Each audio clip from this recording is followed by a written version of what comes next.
Welcome to An Aries and Pisces Walk Into a Coffee Shop, the podcast. We're your hosts.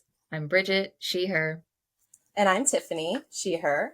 This is a podcast where two friends let go of perfectionism and talk unedited.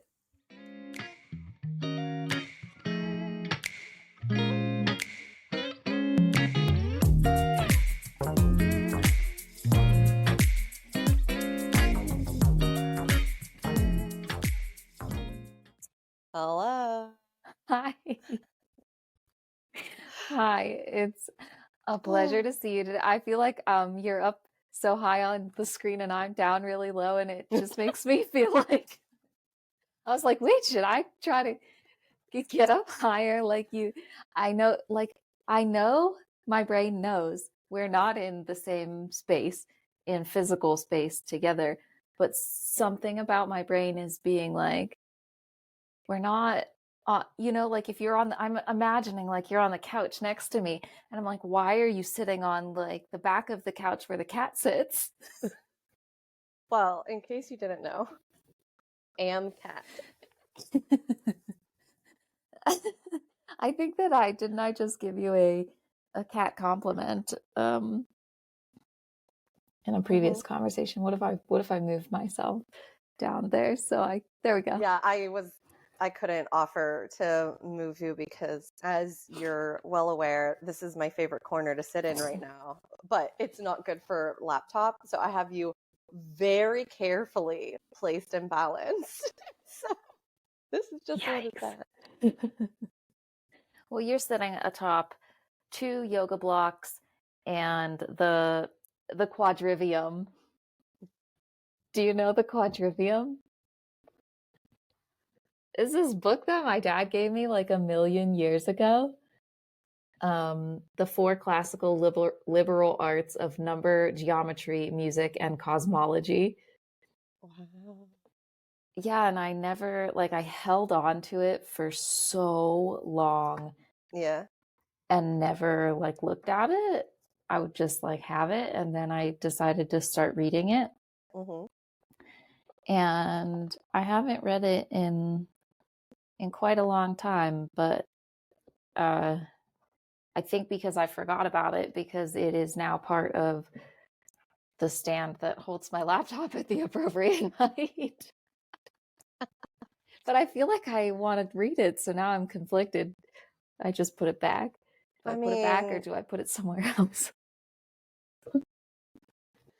I think that if you want to read it, it's going to have to leave that stack, because if you're anything like me, I'm never it gonna. Just, yeah. It needs to be in the place. Yeah, it needs to be in the place of I will reach here for a book to read, which is not this spot here. Yes, I've been thinking about that a lot lately, like, because, and we might have even already talked about this, but it's coming back around for me. There was a post a while ago talking about how it's hard for neurodivergent people to be diagnosed with whatever flavor of neurodivergence they have, because the tests are like, do you struggle with X, Y, and Z? But because you're neurodivergent, since you were a kid in society, you have systems or habits built in for all these things, and you've always had a hard time, so it doesn't occur to you that someone else doesn't have a hard time. Yes. And you have a system for that. Is like the phrase that I think it was a tweet used. And I think about it all the time, because as I'm becoming more grounded and self-aware and curious, I'm like, oh, I do struggle with that, but I have a system. Or I just didn't notice how much energy was being put out in managing, remembering where I placed things, for example. Yeah, and this reminds me of that. I'm so I understand this so well, especially because when I was getting my re-diagnosis for ADHD in, what was that, 2021? Yeah, I got it done by 3 different people. So Wow. by the time I hit the third person, I was way more aware. Mm-hmm. But at the start, it was so my therapist, who I had started seeing in 2020, let's say like May 2020.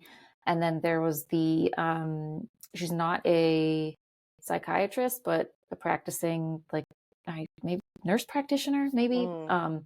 in the same office. And I was seeing her not for medication, but for more of like wellness, because she also did stuff along the lines of functional medicine. Oh, yeah. Um, so I was seeing her, and then a whole year later, she broached the topic to me. Bridget, have you ever considered that you might have ADHD? And she carefully knew that she needed to wait that long with me and I needed to get to where a place where I could even consider it. Mm-hmm. And I thought that felt very caring and sweet to me, that she was like, I knew that I couldn't just say this to you right off the bat. You weren't gonna like go for it. So then, like a year in these relationships, like regularly. Anyway, she had me considering it. So she had me, before I did any kind of um, like screenings or tests or anything like that, she kind of had me just starting to pay attention to things and notice things, Mm. like not even necessarily under the lens of ADHD, like beforehand. Like she had me like starting to pay attention to Oh. things. And then when she brought up ADHD, she then we got into more specifics of it. And then I Right. started paying attention to like more of the specifics of it. And then by the time I wanted to try medication and I ended up going to another practitioner, she did the actual like official screening questions with me, that, yeah, I had to, like, in this situation, whatever. And Mm-hmm. I said out loud to her, hey, like a couple years ago or a year ago, like I would have looked at this and I would have passed this test with flying colors. I wouldn't have said these things were hard for me. I didn't, because I didn't realize it.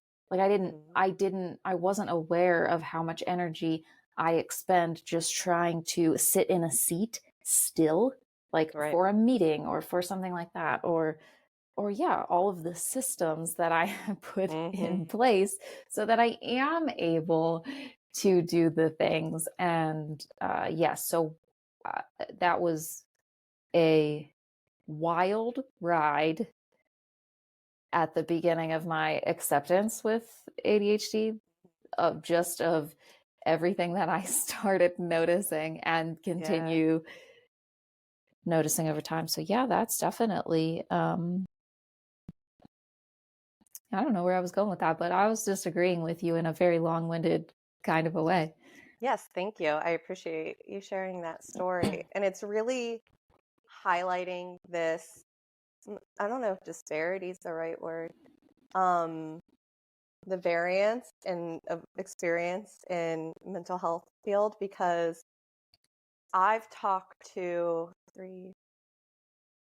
four, three or four different people being like, I suspect that I have ADHD. Medication makes me anxious and I don't want to pursue medication, but it would be cool if I could rule it in or out. Mm. And even people that I've trusted and really like for other reasons have kind of just like skirted over it, and I've never actually been officially assessed.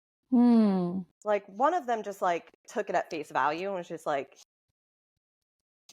would even remind me sometimes when I was getting hard on myself, and they're like, well, blah blah blah blah blah, ADHD or neurodivergent folks struggle with da da da, or you have this symptom, remember? And so like that was really affirming that they didn't feel like we had to go through this like formal process to like talk to me like I knew my own experience. That was cool. Mm-hmm. But at the same time, I said with my mouth multiple times to multiple people, it would be really nice if I could figure out if that's actually the thing or not.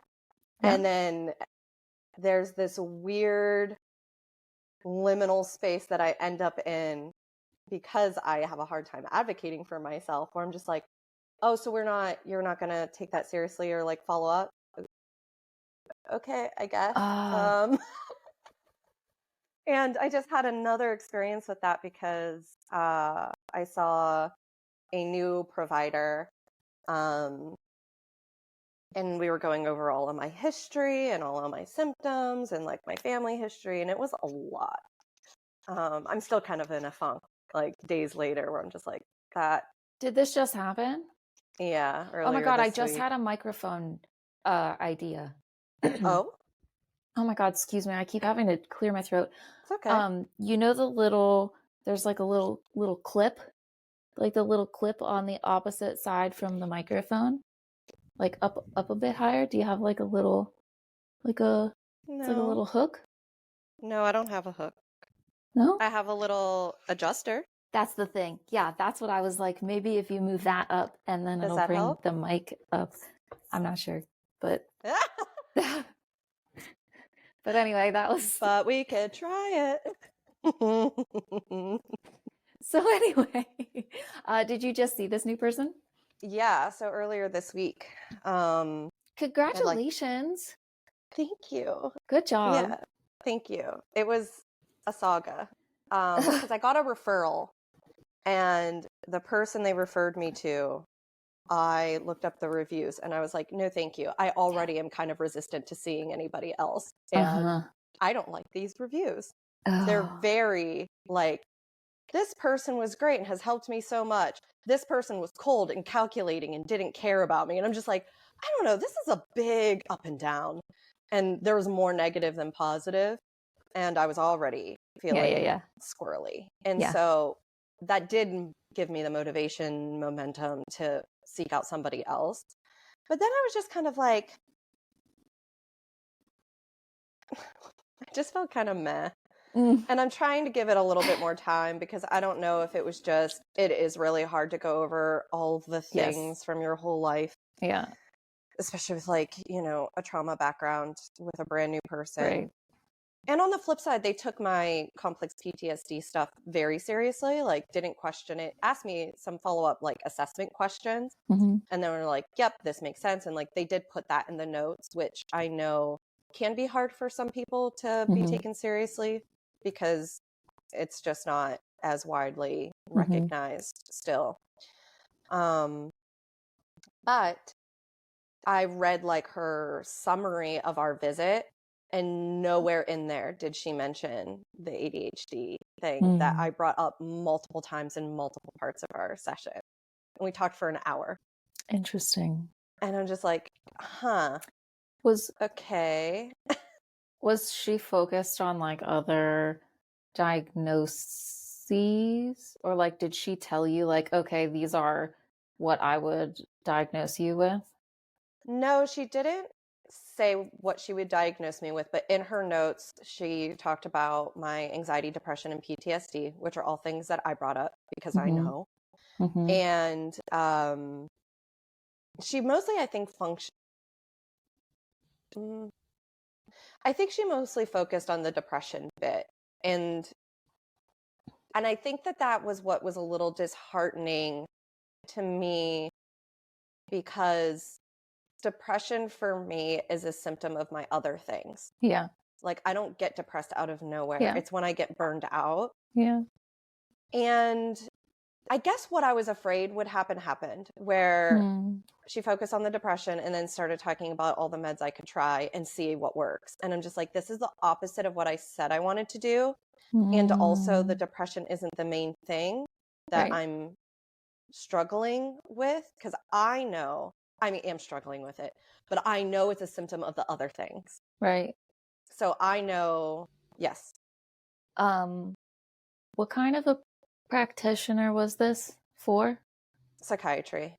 Okay. So specifically to check out if you might want to try medication and see Yeah, how that and goes and rule which it makes out. sense, but at the same time, how do I want to put this? I was very clear that that wasn't my main goal Mm-hmm. and that I was anxious about it. Mm-hmm. And the reason I said I was anxious about it is because of like that it's just hard with meds. Like you have to just try it and see. And I'm afraid to Yeah. see. Yeah. Yeah. So I feel yeah. my whole point was like, I want to narrow down what might be going on with Mm-hmm. all of my symptoms so that it's not just, well, let's just keep on trying different pills and then whatever Right. pill works will tell us what might be going on. I don't want to do it that way. Mm-hmm. And it seems like everyone wants to do it that way. Mm-hmm. And that's just, and I'm saying everyone's a little hyperbolic, but it feels like a thing I've heard over and over again where, you know, I'm talking about a thing and they're like, well, have you considered Prozac? And I'm just like, well, I mean, sure, because you're the fourth person to mention it. But at the same time, I'm considering it now. Yeah, there's other stuff going on. yeah, I think that I will just say I'm sorry that you had that kind of a feeling like a letdown experience with that. I know firsthand how hard that can be. And I mean, I really only know my history with it all with medication, which has been a very long and very trying Mm-hmm. uh experience. And I'm just trying to think of like how it's been like the most recent kind of time with these practitioners that I just like mentioned for myself. But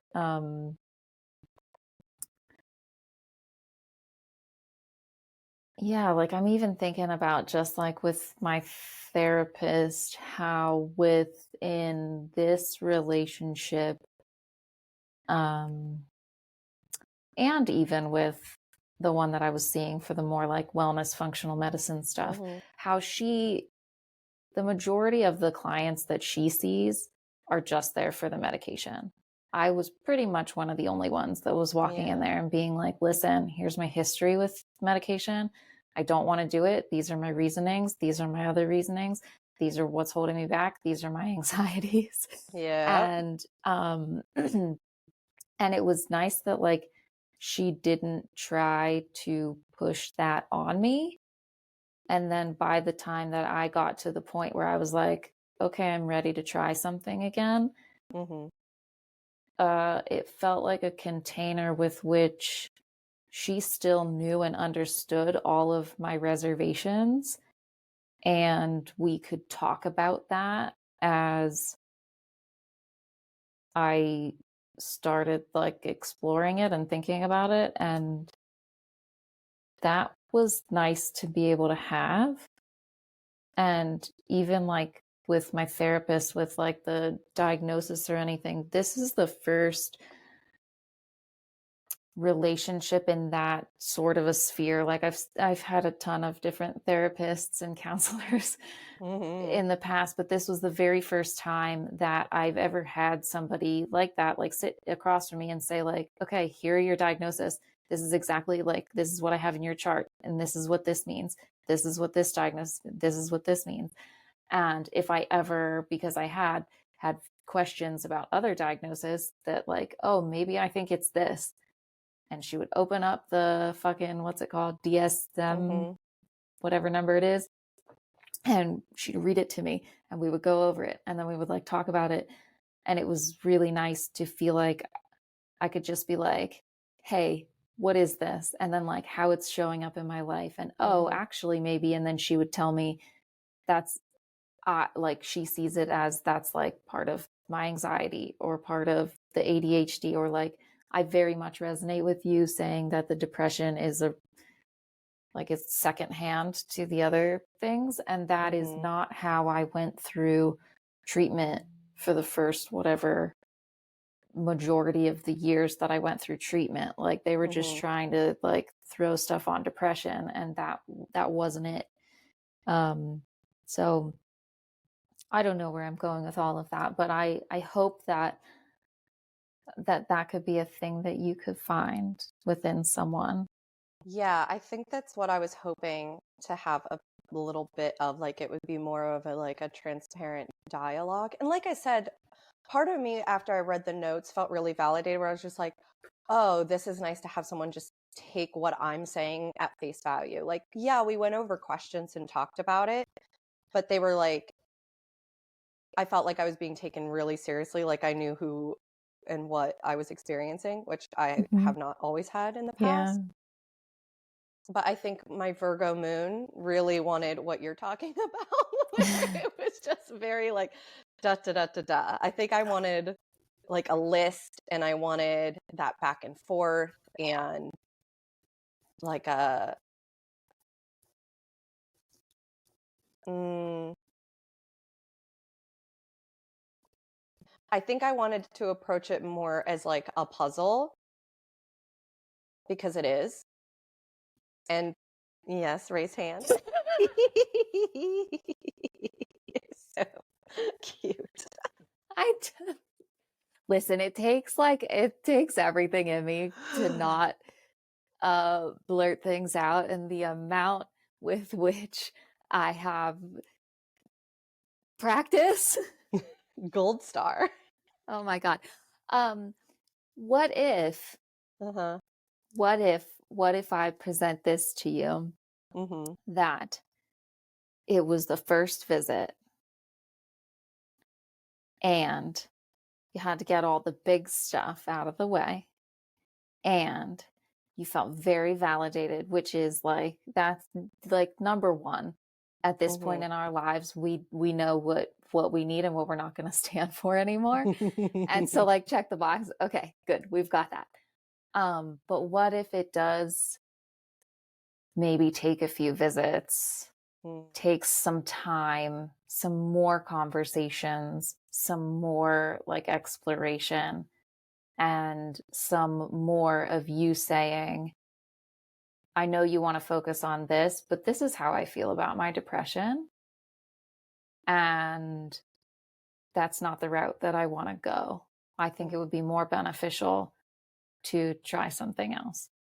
And then maybe That's it fair. is just that like building of it to get there, because I wasn't right off the bat having those conversations like with my therapist that Right. candidly about like, could this be, could this be me? Could this be what I'm going through? Um, I don't think that maybe was until like a year in, but that's there. Like, so, Yeah. um, maybe that, maybe that, and I have been revisiting some podcast episodes with Esther Perel uh, Mm. on Armchair. And I specifically just re-listened to the one where it was the segment where Monica and Jess love boys, and they Oh had all of the different like yeah. love specialists come in. And so I Mm-hmm. listened to her episode because I was actually recommending it to somebody else who is dating. And then I was like, I should listen to this again myself. But the bit of the conversation where she talks about how um, not everybody is able to come into something at Mm-hmm. like a really like vulnerable and open level, and it might like take some time. And I know that Uh, this is a very different kind of a relationship, right? It's a professional, and but it's still, the essence of that is kind yeah. of like in there, of that maybe you need that in order to Mm-hmm. feel safe with this person, in order to feel safe enough to explore these things. And maybe it's okay if it doesn't feel like the like boom pow like thing that you're like looking for, like give me all my bullet points right off the bat. Maybe What a read. like maybe just the fact that like it was okay and it checked your important boxes, and you that maybe you just need like that as the like foundation of like the, okay, I can keep trying this with this Yeah. person and see where it goes. Those are excellent points. Definitely speaking to the thing that we have both talked about here, where it's just like the really incessant need to have like a little relief where it's just like, I just Mm-hmm. wanted this to feel better than Yeah. it did. Ugh. Uh, that's hit me in a really big way personally and medically, and I almost had a little bird friend at my window feeder, but Aw. it flew off. Um, just from the little, I don't know what you want to call it, procedure or whatever yesterday. Yeah. And I this is something that I had wanted for so long and looked forward to for so long and just wanted to be done. And I felt like I was looking forward to like feeling free and happy and done and Mm. lighter. And then this morning I sat down to do my like morning practice and I bawled my eyes out, ugly cry, just Mm-hmm. forever. And I think it Aw. felt more like grief because I realized all of the like stress and things that I had held on to for so long, especially around like that part of my body. And I was like, I thought that this was going to feel one way. Yeah. And instead, like a lot of everything else is hitting. And I was able to look at it with some compassion to be like, oh, I didn't know this was all underneath. I didn't know I had been dragging this along with me. And yeah, I thought that this was going to feel one way when I was done, but I guess that I need to move through this to get Mm-hmm. there. Yeah, that's always, oh, right, the tunnel. Yeah, I think that that's what I'm in right now Mm, is I think I was thinking about it like you, where I thought I was kind of high on the momentum of like the empowerment of doing something. mm-hmm, And then I did it, and then I had to process, oh, wow, this is all hard. It's full of grief. And there's no right answer. It's just a mm-hmm. process. Fuck. Yeah. There's more steps after the big scary thing. It's like reaching the summit and then being like, oh, I have to roll down. Like, just, I got up here, I did the hard thing, and now I'm just gonna raw dog roll down the hill and there's rocks, I I think guess. I think that maybe it's more of like you're up there at the top and there's like one of those bridges that's not like very stable. It's like one that you like A uh suspension bridge yeah. that And reacts. that's just going over to like another fucking like hill mountain climbing thing. The birds are here, by the way, Oh, and it's which ones very are sweet. visiting? Oh my God, house finches. Oh, I love that your finches are so active. Oh, I love them so much. And I think their songs, their little calls are so sweet. Oh my God, there's three of them Mm. here. Oh, And party. yeah, it's very sweet. They were here a little bit ago and I took a little video and you can hear them. I'll send it to you if you want. Yes, please. Of course I want that. Always. I Mhm. always want bird content. And they're so close. They look like they're just like looking in the window and like looking around. I'm like, what do They're you just hanging think? out. Yeah. And I put the soap holder dispenser that Mm-hmm. I got, it has kind of a wide rim that is Mm. rounded, and they were having a hard time perching on it. Oh. And so I was like, what could I put on here to make it more grippy? And I texted my mom because she's a crafty genius like that. So I was like, I'm sure she'll have some kind of an idea. And she was like, what about hot glue? And my brain said, oh, I can hot glue something onto it. But her brain said, what about just hot glue? And I was like, Yeah. yeah. And so I did it and it's working really well. Oh, good. Yeah. You take such good care of your birds. Yesterday, at my appointment, Mm-hmm. there was a window and a tree outside the window. And I think it was like maybe when the doctor had come in, I don't know, there was at some point before the thing actually began, I saw a bird fly into the tree. And I couldn't see Mm. what kind of bird it was. But it just kind of felt like Kind of felt like that. Like Yeah. it kind of felt like, okay, I'm gonna be okay. And I thought, like, how special is that to to have something in my life that is able to ground me in that way of like, I could have just not noticed that. I could have just been like, Oh, oh, of there's a course. bird in that tree or whatever. Like, but to me, it was like a moment that just like a connection. And I just like Mm-hmm. was like, okay, I'm gonna be okay. And that was really special. It is. That's excellent self-care that you cultivated because, Mm. like you said, it would have been, I mean, most people, I'm gonna go out on a limb and say most people that wouldn't have registered for anything. They Mm-hmm. wouldn't have sought that comfort, allowed that Mm. feeling of groundedness.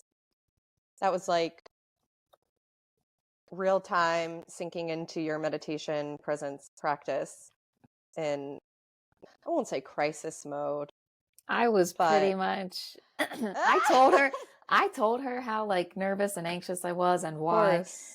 And then she goes to check out my heart and she was like, "Whoa, it is up there." And I was like, "Told ya." Were you doing that clever thing where you were masking so Oh, they I'm couldn't great. tell? I'm great. I'm great on the outside. Uh-huh. I was But just having like this conversation with at that appointment because she was like asking about like actual medical history too, of course, because we had just met and that contributes to things. And I just had like a PCP appointment not that long ago, and it was the first time in my whole life that someone commented on my blood pressure being on the lower side of things. And I was like shocked when the assistant like said that because I was like, no one has ever said that to me. Because my experience is yours. I'm normally it's elevated. so, yeah. And every time I've gone to the doctor, except for this last time, I've had to explain I am freaking out and I have phobias and I don't feel good and I'm anxious. And they'll be like, okay. And then they take my blood pressure and they're like, oh, okay. Because like I'm sitting there kind of like smiling and I bet I look great because I'm blushing. So I'm just full of life. Also, your armpits are just completely drenched. Uh-huh. Um, And I'm like starting to itch and I think, look, I'm blushing talking about it. Do you see? I'm getting embarrassed thinking about it. Oh my gosh. Oh, being alive is so hard. But it yeah, the is masking thing, I my whole yeah, life. And so it's hard to drop that. I'm noticing. it is. And I take it to the next level because you Mm. know that you can to an extent uh like control your heart rate and Hmm. every like through breath and whatever. So I will do literally everything in my power to tell myself that I'm not freaking out and that I can't freak out and that I need to get back down to a like normal like level or Hmm. whatever. And so I do a really great job of, I don't want to say like fake regulating, but like telling myself that I'm regulated and okay when I'm completely freaking out. Hmm. And then I think that I wonder that I don't really actually allow myself to move through that because I'm just trying to shove it all down. So I'm Yes. like, there's a lot in there. But at this appointment, I was just like, I'm just going to let them know how I actually feel.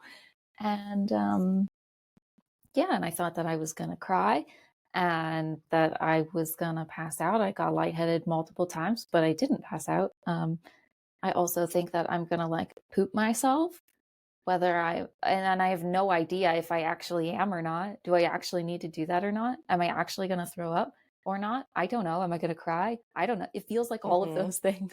Yes. This is relatable to me.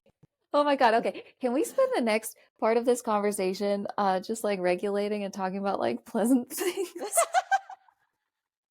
Yes, I am always. I was about to say, did you do the thing I did where you're like living it now, real time, talking Yeah, about it? Because yeah, like I'm yeah, sweaty, but yeah. look, I think my blushing went down a little bit. I'm not as red as I was. Oh my God, I have had such shame around blushing Oh, me too. and my That's why face. I mean, Like now I'm I, calling it out because I have to. It's very obvious, but like, oh, Bridget, the mortification my I face. experienced when someone points out that I am blushing and I turning red. why like why does that make it even worse? Like I've been questioning it to myself of like, who cares if I'm blushing? Like what does it matter? Like who cares? You want to know how I know it matters? Because my mask is slipping and it's nothing I can control. It's just happening. So it Mm. doesn't matter how I'm Oh, holding my control. face. The control. The Uh-huh. control. Doesn't matter how I'm holding my voice, what tone I'm using, what body posture I'm in. My chest is all splotchy and now it's reaching up into my face and I can feel it so hot it's making my eyes water. And then someone points it out and I'm just like, oh, there's no faking my way out of this. Oh, it's just really warm in here in the dead of winter. Like, no Yeah, one's buying that. my face is so hot. Oh my God. Yeah, it happens to me on I with like nearly any video call or like Mm-hmm. one-to-one kind of thing that I do, or if I'm in like a class on a video, if I have to talk to anybody, I am like by the end of it, I look like I just did a fucking cardio class. My face feels like I did, even if it was something that was like somebody that I knew or something that I wanted to do or something that I enjoyed. Most of the time it is those things. Mm-hmm. But like something inside of me is like, we're gonna just pump it all through your face. Yeah. Those capillaries just showing off. Yes, this is so relatable. Yeah, this is me my whole life. And the thing is it doesn't even have to be related to like actual emotions because like I'm pale and I do blush easy. So like sometimes I am blushing because I am like genuinely just like a little over warm. But then like if someone points out that I'm turning red, oh, Oh, well, that's then I'm it. embarrassed that they thought Yeah. that I was embarrassed. So now I'm embarrassed. And so now I really am blushing and also now sweating. Embarrassed. Oh, and it is a lot to do with control because, like, my whole life I've learned through conditioning and practice that masking keeps me safe under the Safe. radar, Yeah. and so having a tell that's just so uncontrollable like that is very annoying to me. Ugh.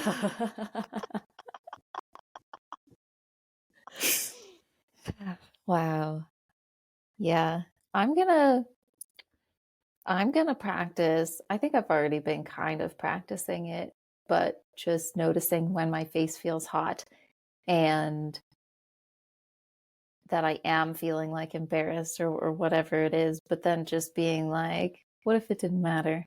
What if this doesn't matter? What if your face is red? Great. Like, who cares? Like, Mm-hmm. because It's really also nobody hard. cares. Or the flip side, which is amazing, because I've experienced this a couple of times. The flip side of that is they do care and then they show up for you. Did you know Oh that? shit. Oh shit. Did you Oh know shit. that sometimes Oh my humans God. do that? Oh my God. We are able to be vulnerable, say how we're Mm-hmm. actually feeling, and get care for Yeah. that instead of trying to mask it and hold it all in and then Mm-hmm. not receiving the care that we're inhibiting ourselves from something by Right. trying to hide it. And because you're very much like me, and we just talked about this earlier, here's the other, frankly, fucked up part. Bye. Oh, you're going to have to melt right under the desk into the floor for this next bit. Okay, okay. Because that is magic. oh, that's all you want, right? Yeah. Oh my goodness, people show up with care. Ha ha ha. Joke's on you. It doesn't feel good in the moment because it's too vulnerable and it feels bad because you were taught it is bad. And so you just have to keep on doing it to build up your tolerance for then you to feel good about it. What? Fucking building up tolerance to like expanding your capacity for like that's the biggest fucking It's downright rude. it is rude. It is rude. It is rude. That's so rude.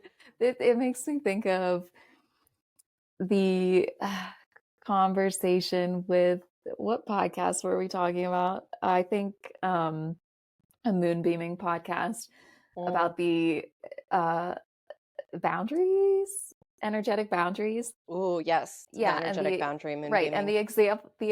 the the action steps that I hated, which were to literally go out and practice, like literally go out and have interactions with people and notice your internal dialogue and practice. Like, and I was like, no, that's so much work.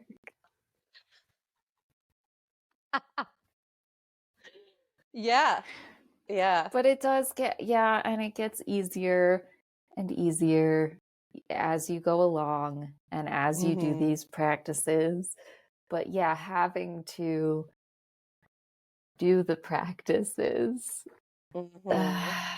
Because it sounds like it should be such a relief, but it's not when you're used to not receiving care because it means whatever negative thing that you've attached to it or whatever self-critic thing you have going on.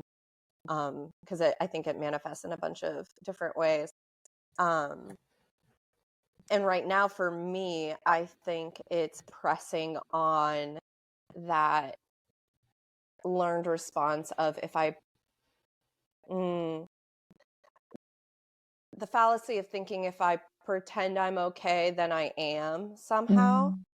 And I mean, that goes back way into not just societal conditioning, but like family culture. Like that's like in my DNA. That's literally in my DNA. Yeah. You just pretend. And the weird friction point of I've been working on masking less, so I can't mask as well now. And that didn't occur to me that would be a symptom. I think I thought I'm going to work on masking less and then I'll just throw it back on whenever I need to. And that's not how it works. When you practice being embodied, it's harder to get out of your body.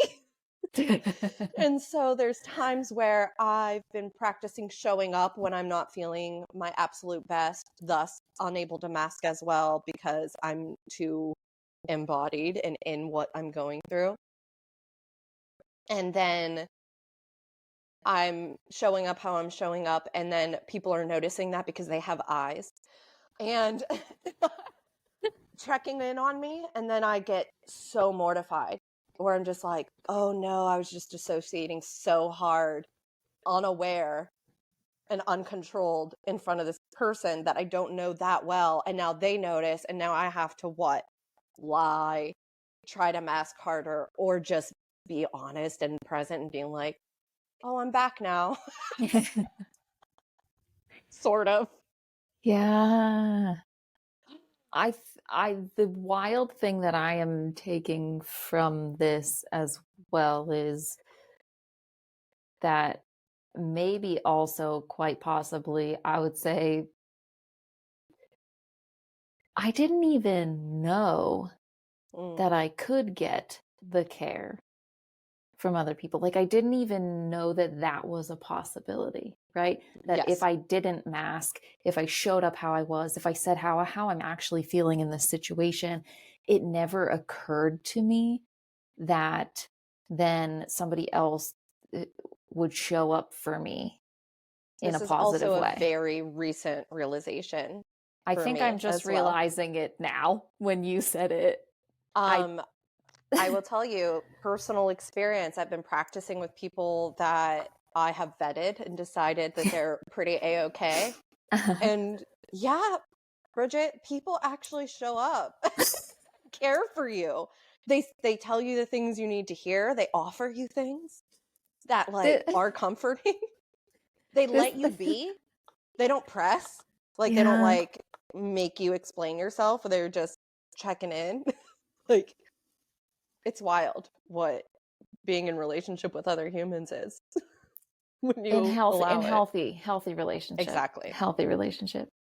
This makes me think of when you have said to me, when I reach out and I ask you, "Hey Tiffany, how are you?" And then you have said, "Oh, this is Bridget asking me, how are you?" She's not just asking, "How are you?" Like, "Hey, what's up? Hi, how you do?" Like, "Good to see you." She's asking because she actually literally wants to know because she cares about you and wants to be there for you. And I think that it's helpful to have you reflecting that back to me because I know how much I care for and want to be there for you. So it makes sense in my brain that quite possibly other people would want to do that for me. Yes. Hmm. Can I give you another layer that I'm Okay. untangling right now? Okay. Yeah, yeah. And it's not dependent on what you do for them. Like I Yes. got stuck because I'm practicing with people that I have vetted and decided are a-okay, but I don't know super well and we don't have like a long history.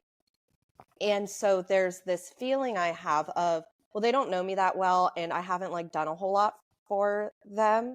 Mm-hmm. So I don't realize that me just being who I am and doing the things that come Oh. easy to me are worth being in relationship with me or like add value to someone else's life.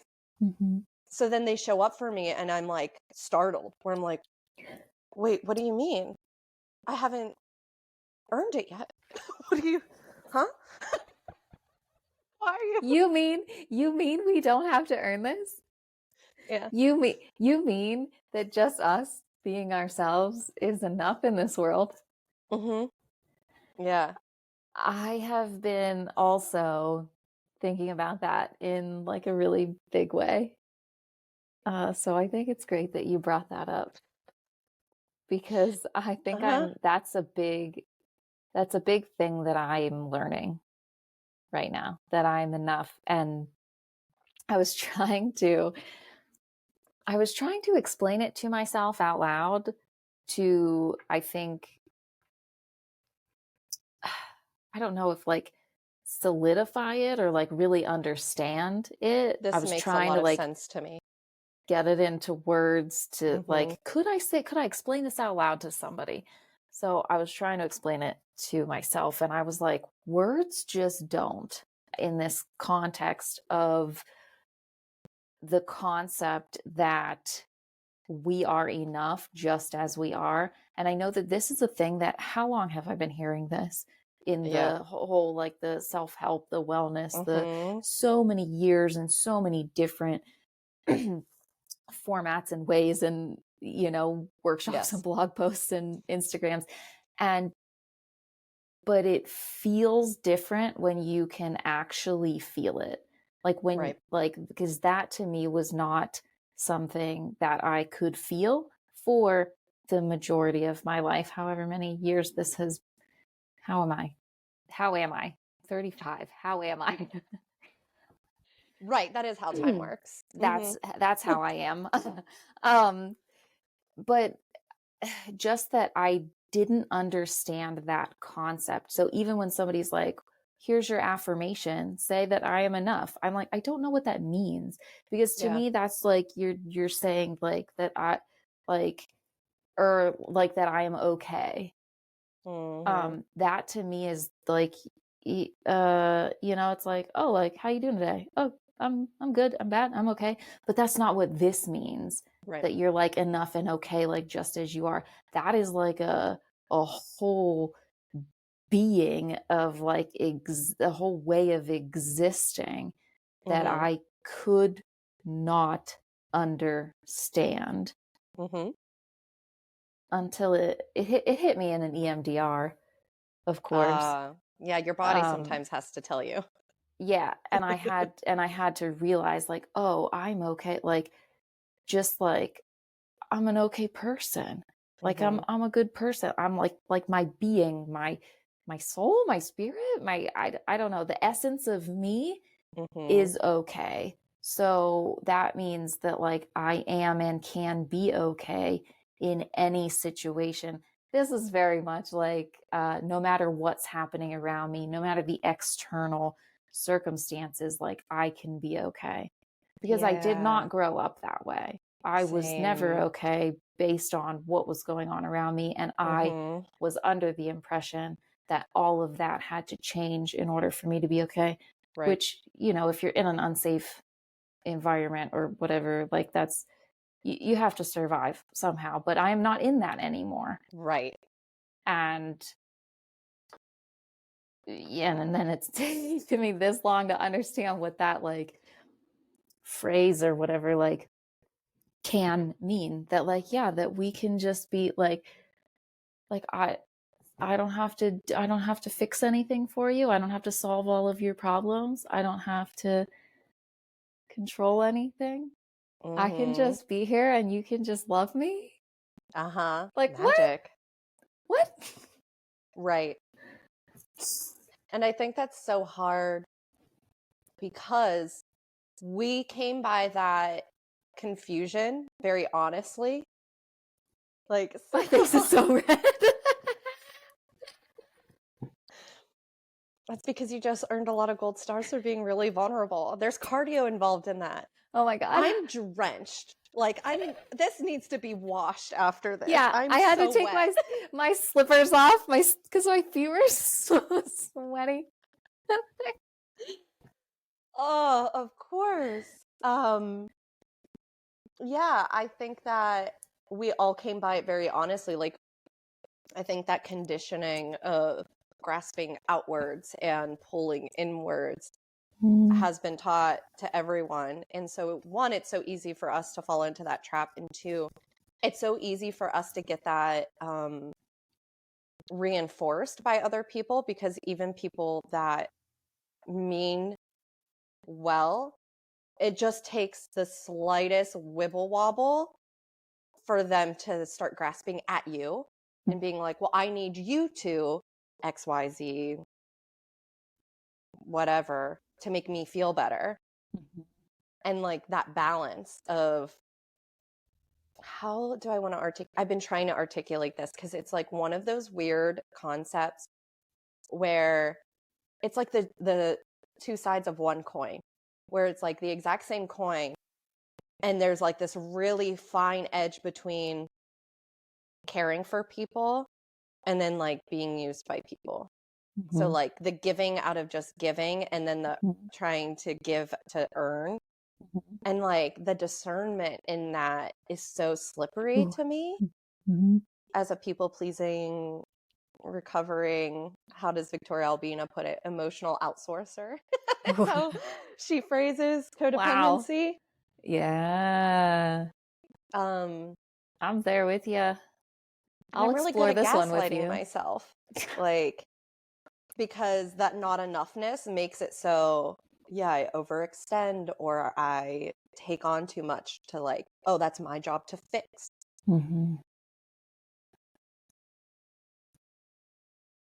And it's one of those things that I think is a felt experience, like the I am enough and I'm okay affirmations. It feels like that. The words aren't enough. There's a felt sense that I'm trying to figure out.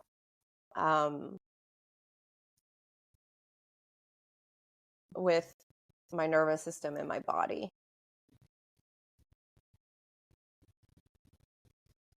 I'm really glad that you brought up EMDR, because that's, I think, where I think my next layer is, I think I want to do more intellectualizing. I want to do the Virgo moon thing of doing the check boxes. But I think what I need I was like, I know you want to. I 100% know that you want to do more intellectualizing. Because you know, girl, I also have that, and I Uh-huh. also know how this ship runs. here for both of us. I know you want to intellectualize it, but what I was hoping at the beginning of this conversation was that you were telling me that you scheduled with a practitioner that does EMDR. I was specifically going to ask. That's my next step. Okay. I actually, I forgot my other silver lining. Duh. The other silver lining from this visit, which also was part of the whole, I felt really validated, is I was going into the complex PTSD stuff and all the things that I do to help myself. And then this practitioner mentioned somatic therapy. And I was just like, oh, okay. Yeah. This person has some understanding of what I'm talking about. And so she did offer to talk to the other therapists in her office to get me some recommendations for somatic therapists in the Chicagoland area. So Hell that is yeah. my next step. I've been meaning to do it for years, and I keep on, and to be fair, I'm going to give myself credit. I have tried a couple of times, but I got quickly discouraged because it's hard to find someone trained in the suburbs, but now I'm in the city. And so then I got overwhelmed by trying to find someone available who takes my insurance, who's also understanding of my identities, because that's very important to me. Yeah. And does trauma-informed somatic or EMDR. But that is my next step. I'm proud of you. Thank you. I'm sweating. I'm proud of you. I know it's what I need to do, but I'm also, I know it's not going to feel good. It maybe not, or maybe it might. You don't know. Fair, I guess. I know it's just not going to be an upward incline, because obviously nothing is. And I've done EMDR before, so I know that roller coaster motion. Like the amount of times I've just had to sob in a cemetery just to get through the day. I think about that. I think every time I leave a session that we do EMDR, and where she like tells me to, drink a lot of water, take good care of myself, and then I think of you as I am just, well, I guess I'm going to drive home and go back to work because I'm just going to go so I usually go for a walk. Good, I'm glad, because that's really the only way to do those kinds of therapies. You can't just do that and then go on with your day. That's wild. I mean, I have done it a bunch of times, but no, I wouldn't. How? Never mind. I'm asking you how. I know how. You shove it down, you put on your mask, and you white knuckle, and then you collapse another time. Why am I asking you? I know. Done that. Well, you know what? Do you want to say it this week? We're doing a good job. We are doing a good job. Oh. Especially now. Yes.